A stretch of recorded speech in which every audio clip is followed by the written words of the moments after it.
This is The Process Shot. I'm Michael. I'm stuck in a haunted movie theater, and I've seen The Invisible Man, a horror comedy kind of deal from 1933, directed by James Whale. It focuses on Jack Griffin, a scientist whose experimentation in turning humans invisible has been a success, with his own body completely transparent. However, he has not actually figured out how to reverse the process, and as his research is continually interrupted, he grows irate and maddened, a side effect from the invisibility injections. As his mental state worsens, his ideas soon grow from reversing the process to sowing chaos and forcing the world to bow to him and a potential invisible army. This film is a far cry from Universal's previous horror offerings, and it's a change that's very much welcome. Stepping back from the idea of a film's monster as some figure of ancient legend or a creature of science gone wrong. Granted, the Invisible Man is still a creation of science, but the twist in the formula comes in its creator being the monster, and the reign of terror being more cold and calculated as a result, given the human element behind it. In a sense, the story is a bit more tragic because of this, as Griffin is the main character and his own monster, and so in this sense, the horror remains through his example of how far a man might go to attain some sort of power.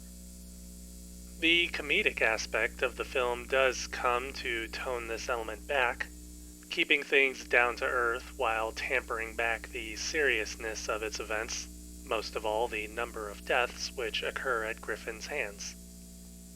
In a sense, the film is more of a black comedy than a horror film, not only because of the humor found in the film's setting and supporting characters, in contrast to the film's events, but because Griffin himself is very much a jolly character who revels in his acts. The main draw of The Invisible Man is definitely in its special effects, which may be primitive compared to modern effects in the same vein, but are still rather impressive even now. There's still room for improvement in some shots, but otherwise it's neat to see the use of keying effects and moving objects within a room, and in some cases both at the same time. Again, it's a bit of a simple approach, but it's still able to sell these well thanks in part to how well they're implemented, sparingly enough that they don't wear out their welcome, but prominently enough to make them the focus of a scene. On a similar note, I do appreciate that the movie sets up rules for Griffin's invisibility, though it seems more for the sake of explaining the mechanics rather than setting up any later twists. Still a nice attention to detail though. In any case, The Invisible Man as a whole is pretty much a nice mix between its special effects work and its non-traditional tone, standing out from every other Universal horror film in a manner that also allows it to work well as a standalone film in itself. And a pretty good one at that.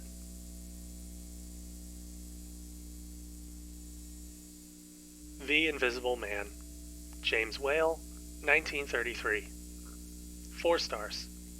I definitely recommend giving it a watch.